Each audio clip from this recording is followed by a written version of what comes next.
Hi everyone, I hope you're having a peaceful day. In our last story, Sam tended her small farm under the soft winter sun, tying bamboo, building quiet strength.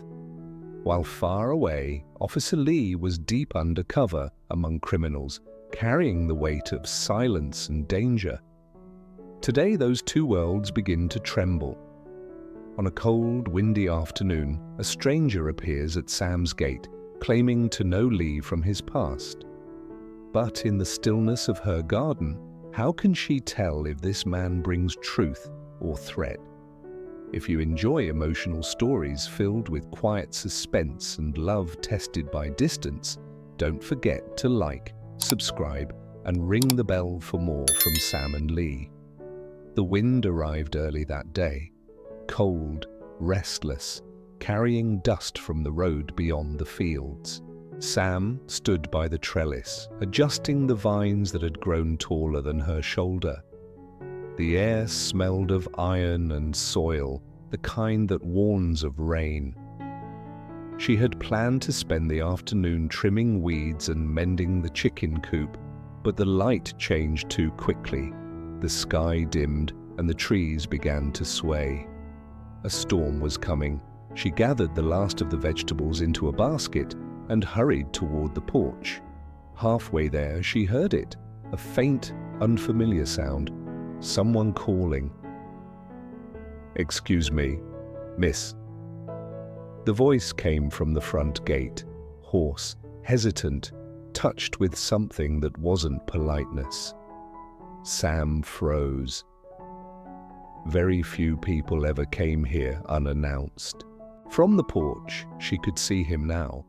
A man in a dark coat, standing just beyond the gate, his face partly hidden by a cap pulled low.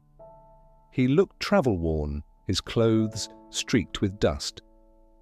"Are you Miss Sam?" he asked. She didn't answer right away. "Who's asking?" "I knew Officer Lee," he said quickly. "From before, we worked together, in the north." Her pulse stumbled. Lee's name in a stranger's mouth always sounded wrong, like a note slightly out of tune. The man smiled faintly. "I was just passing through. Thought I'd pay my respects. He helped me once." Sam hesitated, then stepped closer, keeping the gate locked between them. "You said you worked with him?" The man nodded. "Back Kwang, 3 years ago, before the incident." He didn't say what incident meant, but the pause lingered too long. The wind picked up, pressing the branches against the fence. "You must have been close," she said slowly. He looked down. Close enough. His tone was neither warm nor cold, just quiet, practiced, as if he'd said this before. Then he smiled again, but it didn't reach his eyes. "Mind if I have some water? Been walking a long way." Sam turned toward the bucket by the steps. "Wait there." When she returned, she carried a ladle filled with water. He took it, drinking too quickly, spilling a bit down his neck. "Thank you," he said, wiping his mouth. "He used to talk about this place. Said you like tomatoes." Her stomach tightened. When did he say that? Oh, a long time ago. Before the move. The details didn't fit. Lee had never talked openly about their life, not even to colleagues. The man's voice grew more casual. "You're here alone?" Sam's hand drifted down to her side, where the small knife she used for harvesting rested in her apron pocket. "No, my neighbors come by often." He chuckled softly. "Good. These roads aren't safe. You never know who might come knocking." Something shifted in the air. The tone too light, the smile too long. Sam's heart beat harder. She forced her face to stay calm. "It's getting late. You should go before the rain starts." He tilted his head, studying her. "You really don't remember me?" She shook her head. "No." He leaned closer to the gate, lowering his voice. He called me Nam. Said I could always find him if I was in trouble. Nam. The name hit her like a small crack of thunder. Lee had once mentioned that name, a man he'd helped during an operation near Bak Kwang, but he'd said the man died in custody. The stranger saw her hesitation and smiled wider. Now you remember? The first drop of rain landed on her hand, cold and sharp. Mr. Nam? She said slowly, forcing each word. Lee isn't here. I know, he said. That's why I came to see you. Something in his tone made her blood run cold. She stepped back. Why? He shrugged. Curiosity, gratitude, maybe both. The rain began to fall harder. She could barely hear over the wind. You should leave. I will, he said. But tell him he owes me more than he thinks. Before she could answer, a flashlight beam cut through the rain. Sam! It was Mr. Duke, walking fast up the path, raincoat flapping, his voice steady but urgent. The stranger turned sharply, his smile fading. Didn't know you had company, he muttered. Sam didn't move. Duke's boots splashed through the puddles as he reached the gate. Everything all right here? The man gave a small nod, stepping back. Just visiting. Duke's hand rested on the latch, his posture quiet but commanding. Visit's over. The stranger's gaze lingered on Sam for one last second. Unreadable, too long, like a question left hanging. Then he turned, walking into the curtain of rain, until the darkness swallowed him whole. Sam stood still, chest tight, the sound of rain filling the space he left behind. Duke's voice broke the silence. Do you know him? She shook her head. He said he knew Lee. Duke frowned. Get inside, Miss Sam. Lock the doors. I'll check the road. She nodded, stepping back toward the porch, water dripping from her sleeves. The rain washed the dust away, but not the unease. When the sound of Duke's footsteps faded, Sam locked the door and leaned against it, her hands trembling. Through the window, the garden blurred under the storm. The trellis swayed, the leaves thrashing wildly in the wind, like something fighting to stay rooted. She whispered under her breath, Lee, what kind of world are you walking through? The rain kept falling long after the stranger disappeared. It drummed against the roof in uneven rhythms, fast, then slow, like a pulse that refused to calm. Inside, Sam sat near the window with the lamp turned low, her hands cupped around a cooling cup of tea. Outside, the garden blurred under streaks of water. The trellis swayed softly in the wind. She tried to steady her breathing, but the image of the man's face wouldn't leave. That crooked half-smile, the way his voice lingered when he said Lee's name. Every creak of wood, every gust that rattled the shutters felt sharper than usual. She told herself it was nothing, just the storm playing tricks. Still, she checked the latch again, and the one on the back door, and the kitchen window too. When the knock came, she froze. A single, heavy sound, then another. Miss Sam? Relief flooded through her. She opened the door halfway. Mr. Duck stood there, raincoat soaked, flashlight beam trembling against the dark. Sorry to scare you, he said. I followed the road, no sign of that man, but I don't like how he left. Sam stepped aside so he could enter. Water pooled beneath his boots. He took off his cap, shook the rain away. He say his name? Yes. Nam, she whispered. Said he knew Lee from Bak Kwang. Duke's face tightened, the calm in his eyes turning to quiet alarm. Nam? You know him? He hesitated. There was a man by that name, in one of Lee's reports. former associate of a smuggling ring, escaped custody before the trial.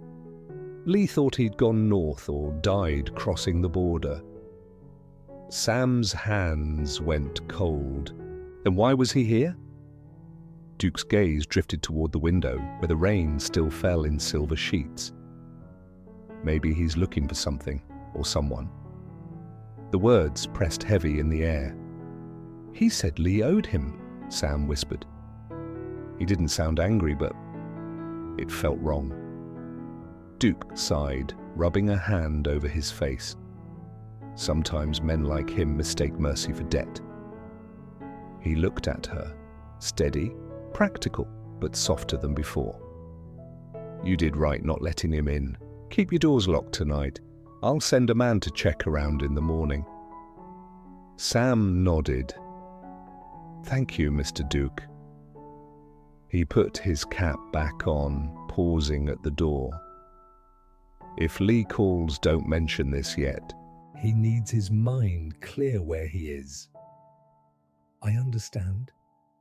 Duke gave a short nod and disappeared again into the storm, his flashlight beam swinging through the rain until it vanished around the corner. Hours passed.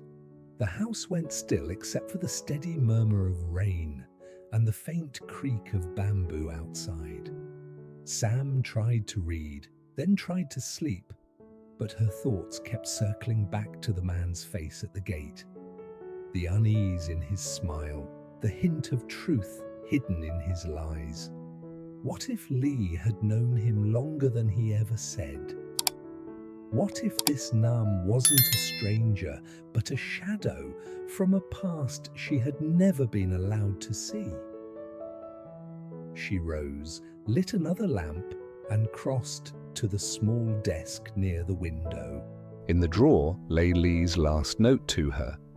Just a short line in his clean, angular handwriting. Stay patient, I'll come home. Her fingers lingered on the paper. I am patient, she murmured. But patience doesn't stop fear. A sound outside made her heart leap, a faint, metallic clink, like someone brushing against the gate.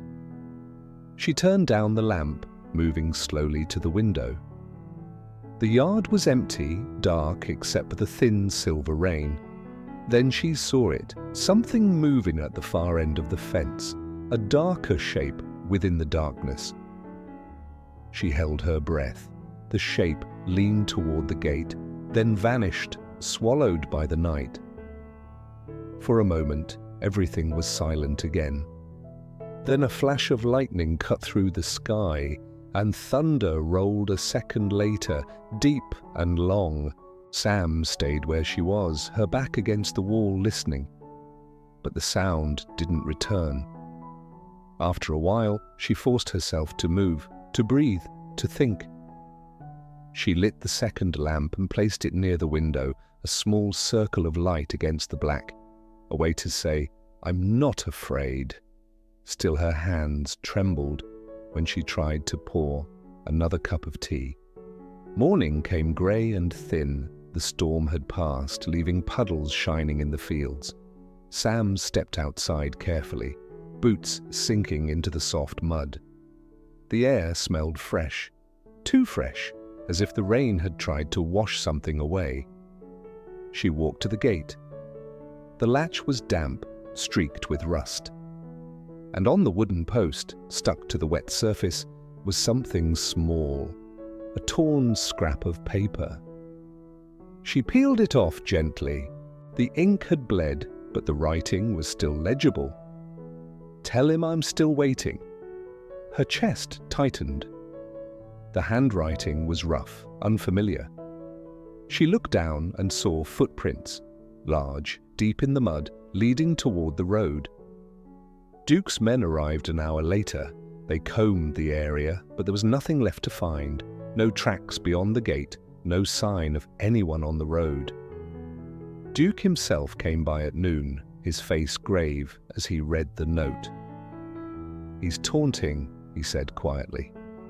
Trying to send a message? To Lee? Maybe, or to anyone who cares about him. Sam folded the paper in half, then again, until it fit in her palm. "What happens if he comes back?" "Then we'll be ready," Duke said. He paused, studying her. "You were brave last night." "I was just scared," she replied. "That's what bravery usually feels like." He left soon after, promising to send updates. When the sound of his engine faded, the silence of the fields returned, heavy, ordinary, alive. Sam went back to the garden. The trellis still stood. The vines had twisted higher overnight, small yellow blossoms trembling at their tips. She brushed her fingers across them, grounding herself in their quiet insistence to grow. She took the folded scrap of paper from her pocket and buried it under the roots, pressing the soil down gently. "You won't find us here," she whispered. The wind rose again, soft but steady, carrying the scent of earth and bamboo. For the first time since last night, she breathed without shaking. Far away, somewhere she couldn't see, Lee was probably walking through danger just as real. Maybe he too had met someone who carried his past like a weapon. She closed her eyes. "Be careful, Lee," she whispered. "We're both being watched." The sun broke through for a moment, turning the puddles into small mirrors. The garden shone briefly quietly, like hope catching its breath. Sometimes danger doesn't knock down the door. It stands quietly outside, testing how strong your silence can be. And love, like courage, is often the act of staying still when everything inside you wants to run.